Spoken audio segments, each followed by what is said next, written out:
Good morning students. मैं Rekha Sharma, associate professor political science, Rajiv Gandhi Rajkiya Mahila महाविद्यालय भिवानी से बीए द्वितीय वर्ष के विद्यार्थियों के लिए आज हम करेंगे उदारवाद तथा मार्क्सवाद का तुलनात्मक अध्ययन। मार्क्सवाद और उदारवाद का तुलनात्मक अध्ययन करने से पहले आपने राज्य से संबंधित उदारवादी और मार्क्सवादी सिद्धांत किया था, जिसमें से आपने उदारवाद के बारे में देखा था कि उदारवाद क्या था, कि उदारवादी दृष्टिकोण एक विकासशील सिद्धांत है और उदारवाद ने राज्य को निरंकुश तंत्र से लोकतंत्र बनाने में महत्वपूर्ण भूमिका निभाई है। राज्य का उदारवादी सिद्धांत राज्य के स्वरूप को इतना उदार बना देता है कि वह राज्य के हस्तक्षेप को व्यक्ति के मामले में स्वीकार नहीं करता। उदारवाद क्योंकि एक प्रतिक्रिया का परिणाम है, अतः यह कई स्थानों पर अविवादी स्वरूप को प्रकट करता है। आपने इसमें देखा था कि राज्य के संबंध में उदारवाद जो है वो राज्य के बारे में क्या कहता था, राज्य के कार्यों संबंधी या राज्य के विषय में उसके जो विचार थे वो थे कि राज्य ईश्वरीय संस्था नहीं है, राज्य एक आवश्यक बुराई है। जैसा कि जो परंपरागत उदारवादी थे उन्होंने कहा था कि राज्य एक बुराई है। क्यों बुराई है? क्योंकि वो पूंजीवादियों के हितों में कार्य करता है। और जब धीरे धीरे सकारात्मक उदारवाद आया या आधुनिक उदारवाद जिसको हम कहते हैं वो आया, तो उसने कहा कि राज्य एक बुराई तो है लेकिन वो एक आवश्यक बुराई है। उन्होंने क्यों एक आवश्यक बुराई माना? क्योंकि उन्होंने कहा कि राज्य व्यक्ति के जीवन और संपत्ति के अधिकारों को सीमित करता है, इसलिए राज्य आवश्यक बुराई है। और राज्य का निर्माण किस लिए हुआ? क्योंकि उदारवादियों का कहना था कि राज्य को व्यक्ति की स्वतंत्रता को सीमित करने का कोई अधिकार नहीं है, इसलिए उन्होंने आर्थिक क्षेत्र में हस्तक्षेप की नीति का समर्थन किया था। उन्होंने राज्य और समाज में अंतर भी बताया था। राज्य साधन है, व्यक्ति साध्य है, क्योंकि वो व्यक्ति को ही महत्वपूर्ण स्थान देते थे। और राज्य का आधार उन्होंने मानवीय इच्छा बताया था। इसके अलावा राज्य के बहुवादी स्वरूप का भी उन्होंने समर्थन किया था। राज्य एक समुदाय है या राज्य का कार्य क्षेत्र सीमित होना चाहिए, राज्य विरोधी हितों में सामंजस्य स्थापित करने का एक यंत्र है।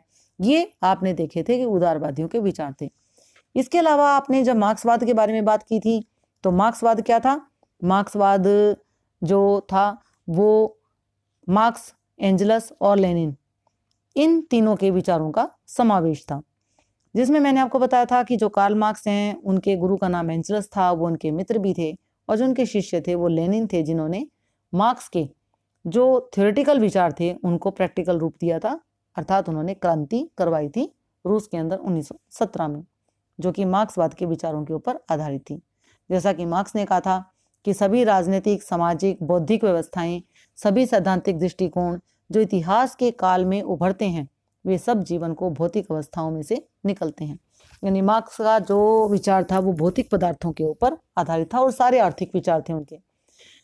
इसके अलावा मार्क्स ने राज्य से संबंधित जो बातें बताई थी वो था कि राज्य एक प्राकृतिक और नैतिक संस्था नहीं है। और राज्य की उत्पत्ति का मूल कारण क्या बताया था उन्होंने? वर्ग संघर्ष। और राज्य उन्होंने कहा था कि एक वर्ग संगठन है, state is a class organisation. इसके अलावा मार्क्स ने राज्य को एक विकासवादी प्रक्रिया का भी परिणाम बताया था और राज्य और समाज में उन्होंने अंतर किया था।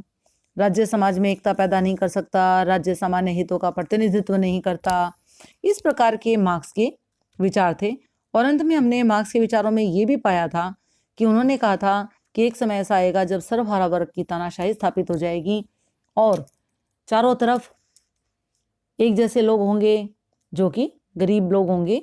इस प्रकार उनके हित एक जैसे होने से उनमें किसी प्रकार का कोई भी झगड़ा नहीं होगा, और जब झगड़ा नहीं होगा तो राज्य नहीं होगा, क्योंकि राज्य किस लिए है? राज्य झगड़ों का निपटारा करने के लिए है। और धीरे धीरे जब राज्य नहीं रहेगा तो हमारे पास एक ऐसा समाज आएगा जो कि वर्ग विहीन समाज होगा। इस प्रकार से आपने उदारवाद और जो मार्क्सवाद था उनके सिद्धांतों के बारे में या उनके विचारों के बारे में जानकारी प्राप्त की थी।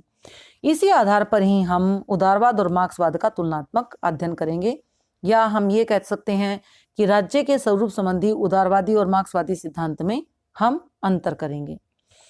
उदारवाद और मार्क्सवाद राज्य के संबंध में अत्यंत प्रभावशाली दृष्टिकोण माने जाते हैं और दोनों ही दृष्टिकोणों में राज्य की उत्पत्ति, उसके आधार, प्रकृति, स्थायित्व, भविष्य और कार्यक्षेत्र आदि के संबंध में विचार अभिव्यक्त किए गए हैं। उदारवाद तथा मार्क्सवाद को प्रतिक्रियात्मक दृष्टिकोण माना जाता है। उदारवाद राजतंत्र के प्रति प्रतिक्रिया का परिणाम है तो मार्क्सवाद पूंजीवाद के प्रति प्रतिक्रिया का परिणाम है। वर्तमान में कोई भी राज्य ना तो पूर्णतः उदारवादी दृष्टिकोण पर आधारित है और ना ही कोई मार्क्सवादी दृष्टिकोण पर आधारित है, परंतु ऐसे राज्य विश्व में बहुत ही कम होंगे अथवा शायद कोई भी ना हो जिसमें उदारवाद और मार्क्सवाद के कुछ ना कुछ सिद्धांतों को अपने यहाँ संवैधानिक व्यवस्था में स्थान न दिया हो। राज्य के संबंध में उदारवादी सिद्धांत मुख्य रूप से एडम स्मिथ के द्वारा आर्थिक क्षेत्र में स्थापित किया गया है। एडम स्मिथ ने राज्य के हस्तक्षेप की नीति का समर्थन किया और इस सिद्धांत में एडम स्मिथ ने स्थापित किया कि राज्य को व्यक्ति के आर्थिक मामलों में कम से कम हस्तक्षेप करना चाहिए। इसी आधार पर राज्य का उदारवादी सिद्धांत व्यक्तियों के प्रत्येक प्रकार के मामलों में राज्य की कम से कम हस्तक्षेप की बात करता है तथा अधिक से अधिक स्वतंत्रता की मांग करता है। राज्य के संबंध में मार्क्सवादी सिद्धांत राज्य रूपी संस्था का विरोध करता है तथा उसे प्रभावशाली वर्ग के हाथों में सर्वहारा वर्ग के शोषण का यंत्र मानता है। मार्क्सवादी सिद्धांत पूंजीवाद का विरोध करता है और इसे समाप्त करने के पक्ष में है। मार्क्सवादी सिद्धांत का मानना है कि एक दिन सर्वहारा वर्ग संगठित होकर राज्य पर अधिकार कर लेगा। जैसे ही वर्ग विहीन समाज की स्थापना हो जाएगी, राज्य की कोई आवश्यकता नहीं रहेगी और वर्ग विहीन समाज में व्यक्तिगत संपत्ति के अधिकार को समाप्त करके सामूहिक स्वामित्व के सिद्धांत को स्थापित कर दिया जाएगा।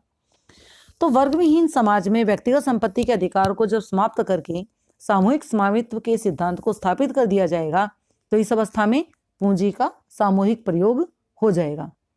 तो राज्य की उत्पत्ति, प्रकृति, कार्यक्षेत्र आदि को लेकर उदारवाद तथा मार्क्सवाद में हम जो तुलना करेंगे वो बहुत सारे ऐसे आधार हैं जिनके आधार पर हम इनकी तुलना करेंगे, कंपैरिजन करेंगे। तो वो कौन कौन से ऐसे आधार हैं जिनको लेकर उदारवाद और मार्क्सवाद में हम तुलना कर सकते हैं? उनमें सबसे पहले नंबर पर आता है राज्य की उत्पत्ति संबंधी, regarding origin of the state. राज्य की उत्पत्ति के संबंध में उदारवाद दैवीय सिद्धांत को स्वीकार नहीं करता। राज्य ईश्वर की कृति नहीं है। राज्य एक कृत्रिम संस्था है जिसका निर्माण व्यक्तियों ने प्राकृतिक अवस्था में एक सामाजिक समझौते के द्वारा किया।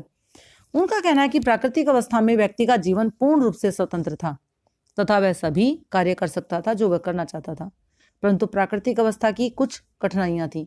कानून का निर्माण करना, उन्हें लागू करना तथा उनकी व्याख्या करने वाली संस्था का अभाव था। अतः लोगों ने अपनी स्वतंत्रता और प्राकृतिक अधिकारों की सुरक्षा के लिए राज्य रूपी संस्था का निर्माण किया। मार्क्स के सहयोगी एंजलस का कहना है कि राज्य एक संगठित उत्पीड़क के अतिरिक्त कुछ नहीं है। राज्य का अस्तित्व तभी स्थापित हुआ जब शासक वर्ग ने इसकी आवश्यकता को अनुभव किया और एक ऐसी संगठित शक्ति होनी चाहिए जो वर्तमान संपत्ति संबंधों को बनाए रखे। तो मार्क्सवादी सिद्धांत के अनुसार व्यक्तियों ने राज्य रूपी संस्था का निर्माण नहीं किया, बल्कि इसका निर्माण उन लोगों ने किया जिसका उत्पादन तथा वितरण के साधनों पर नियंत्रण था। वे एक ऐसी संस्था बनाना चाहते थे जिससे उत्पादन के साधनों पर उनका नियंत्रण बना रहे। अब हम बात करते हैं सेकंड नंबर के आधार की, जिसके आधार पर हम उदारवाद और मार्क्सवाद की तुलना करेंगे। वो है राज्य के उद्देश्य, पर्पस ऑफ द स्टेट।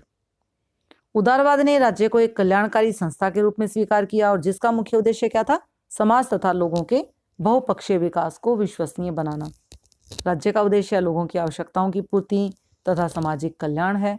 राज्य का कार्य व्यक्ति के विकास के मार्ग में आने वाली बाधाओं को दूर करना है और व्यक्तियों ने राज्य का निर्माण अपनी सुरक्षा के लिए किया है। ये हमने देखा कि उदारवाद ने राज्य के उद्देश्य को किस रूप में लिया। उसके बाद जो मार्क्सवाद है, मार्क्सवाद के अनुसार राज्य का उद्देश्य क्या था? पूंजीवाद को बढ़ावा देना। उदारवाद का उद्देश्य क्या था? उदारवाद ने कहा कि राज्य जो है वो एक कल्याणकारी संस्था है और उसका उद्देश्य क्या है? समाज तथा लोगों के बहुपक्षीय विकास को विश्वसनीय बनाना। जबकि मार्क्स कहता है कि राज्य का उद्देश्य पूंजीवाद को बढ़ावा देना है। उन्होंने कहा कि आदिकाल से लेकर आज तक राज्य ने केवल उन्हीं लोगों के हितों की रक्षा की है जिनका उत्पादन तथा वितरण पर नियंत्रण रहा है। सर्वहारा वर्ग की स्थापना के पश्चात राज्य का उद्देश्य पूंजीवाद को समाप्त करना हो जाएगा। अब हम बात करते हैं तीसरे नंबर के पॉइंट की, और वो है राज्य की प्रकृति, नेचर ऑफ द स्टेट। उदारवाद राज्य को एक आवश्यक बुराई मानता है। उनका कहना है कि राज्य आवश्यक इसलिए है कि वह व्यक्ति की संपत्ति और उनके जीवन की सुरक्षा करता है। और राज्य एक बुराई इसलिए है कि वह व्यक्तियों के अधिकारों और स्वतंत्रताओं को सीमित करता है और उसे प्राकृतिक अवस्था में प्राप्त थे। यानी प्राकृतिक अवस्था में जो व्यक्ति को अधिकार प्राप्त थे वो है जीवन का, स्वतंत्रता का और संपत्ति का अधिकार, और इन्हीं अधिकारों को जो राज्य है वो सीमित करता है। इसीलिए उदारवाद राज्य को बुराई मानते हैं और एक आवश्यक बुराई मानते हैं। मार्क्सवाद के अनुसार राज्य कभी भी सार्वजनिक हितों की सुरक्षा नहीं करता। राज्य केवल उस वर्ग के हितों की रक्षा करता है जो इस पर नियंत्रण रखता है। कानूनों का निर्माण इसी उद्देश्य को ध्यान में रखकर किया जाता है जिससे सर्वहारा वर्ग को क्रांति करने से रोका जा सके। राज्य केवल एक शोषण का यंत्र है। अब हम बात करते हैं चौथे नंबर के पॉइंट की, और वो है राज्य का कार्यक्षेत्र, sphere of the state activity. उदारवाद राज्य के कार्यक्षेत्र को सीमित करने का पक्षधर है। उदारवादियों का कहना है कि राज्य केवल एक चौकीदार है। उसका कार्य क्या है? व्यक्ति के विकास के मार्ग में आने वाली अड़चनों को दूर करना। तो राज्य का कार्य है व्यक्ति के जीवन तथा संपत्ति की सुरक्षा करना है, देश के अंदर कानून व्यवस्था को बनाए रखने, तथा यह स्पष्ट रूप से कहा गया था कि राज्य को अपने साधन कल्याणकारी कार्यों में खर्च नहीं करने चाहिए। राज्य को कल्याण का कोई भी कार्य नहीं करना चाहिए। मार्क्सवादी राज्य के कार्यक्षेत्र को व्यापक मानता है। उसके अनुसार राज्य को उत्पादन और वितरण के साधनों का राष्ट्रीयकरण करके उन पर अधिकार कर लेना चाहिए। राज्य को वे सभी कार्य करने चाहिए तथा व्यक्तियों पर ऐसे प्रतिबंध लगाने चाहिए जिससे देश का धन कुछ हाथों में केंद्रित न होने पाए। अपने नागरिकों की आर्थिक आवश्यकताएं पूरी करना राज्य का उत्तरदायित्व है। अब हम बात करते हैं 5वें नंबर के पॉइंट की, और वो है राज्य का भविष्य। तो मार्क्सवादी और उदारवादियों के विचारों में हम इस प्रकार से तुलना करेंगे कि राज्य का भविष्य किस प्रकार का होना चाहिए। फ्यूचर ऑफ द स्टेट के बारे में दोनों के विचार किस प्रकार के हैं। उदारवाद राज्य को भविष्य में कम से कम कार्य देने के पक्ष में है। उसने कहा था कि राज्य भविष्य में कम से कम कार्य करेगा क्योंकि राज्य के कम से कम हस्तक्षेप के कारण ही व्यक्ति का विकास हो सकता है। उदारवादियों ने इसी आधार पर प्रभुसत्ता संपन्न राजतंत्रीय निरंकुश शासन व्यवस्था के अंत की घोषणा की थी। मार्क्सवाद राज्य के भविष्य पर प्रश्न चिन्ह लगा देता है तथा उसके अंत की घोषणा कर देता है। उसका कहना है कि एक दिन सर्वहारा वर्ग राजनीतिक शक्ति को प्राप्त करके राज्य पर अधिकार कर लेगा। इसके पश्चात सर्वहारा वर्ग की तानाशाही स्थापित हो जाएगी, पूंजीवाद को समाप्त कर दिया जाएगा और पूंजीवाद के अंत के पश्चात सर्वहारा वर्ग भी सत्ता का परित्याग कर देगा। इस प्रकार राज्य का अंत करके एक वर्ग विहीन और राज्य विहीन समाज की स्थापना की जाएगी जिसमें ना कोई शासक होगा और ना ही कोई शासित। अब हम बात करते हैं एक और आधार की, और वो है एक सुधारक तथा दूसरा क्रांतिकारी धारणा। उदारवादी धारणा के समर्थक राज्य तथा सरकार में परिवर्तन करने के लिए सैद्धांतिक तथा शांतिमय साधनों के प्रयोग का समर्थन करता है। सरकार परिवर्तन के लिए चुनाव सबसे बढ़िया साधन है। उदारवादी अवधारणा परिवर्तित परिस्थितियों के अनुसार प्रत्येक व्यवस्था में आवश्यक सुधार का समर्थन करती है, इसलिए उसे सुधारवादी अवधारणा कहा जाता है। जबकि मार्क्सवादी विचारधारा भी व्यवस्था में परिवर्तन का समर्थन करती है, परंतु मार्क्सवादी सैद्धांतिक साधनों में विश्वास नहीं करते। उनके अनुसार परिवर्तन जो है वो केवल क्रांति से आ सकता है। लोकतांत्रिक प्रणाली अथवा चुनाव को अवधारणा बुर्जुआ वर्ग के स्वार्थी साधन मानती है। वो कहती हैं कि स्वार्थ के कारण अपने उनके एक प्रकार के मीन्स हैं कि चुनाव करवाना, वोट डलवाना। तो इस प्रकार से वो कहते हैं कि लोकतांत्रिक प्रणाली और चुनाव ये क्या है, ये बुर्जुआ वर्ग के लिए केवल स्वार्थों का साधन, सुधारों के लिए क्रांति में ही विश्वास करती है और इसे रक्तिम क्रांति से भी कोई परहेज नहीं है। लास्ट पॉइंट हम बात करेंगे आधार संबंधी अंतर, डिफरेंस रिगार्डिंग बेसिस। जैसा कि उदारवादी विचारक कहते हैं कि उदारवादी विचारक राज्य का आधार इच्छा को मानते हैं, और उदारवाद के महान विद्वान टी.एच. ग्रीन का कहना था कि इच्छा ना कि शक्ति राज्य का आधार है। Will not force is the basis of the state. मार्क्सवाद में इच्छा के लिए कोई स्थान नहीं है। पूंजीपति अपने अधिकार स्वयं नहीं छोड़ेंगे, उनसे छीनने पड़ेंगे और इसके लिए क्रांति एक उपाय है। मार्क्सवादी विचारधारा राज्य का आधार इच्छा को नहीं शक्ति को मानते हैं। तो इस प्रकार निष्कर्ष रूप में हम कह सकते हैं कि राज्य संबंधी उदारवादी तथा मार्क्सवादी दृष्टिकोण की तुलना करने से हम इस निष्कर्ष पर पहुंचते हैं कि राज्य के संबंध में कोई भी दृष्टिकोण अपने आप में पर्याप्त नहीं है।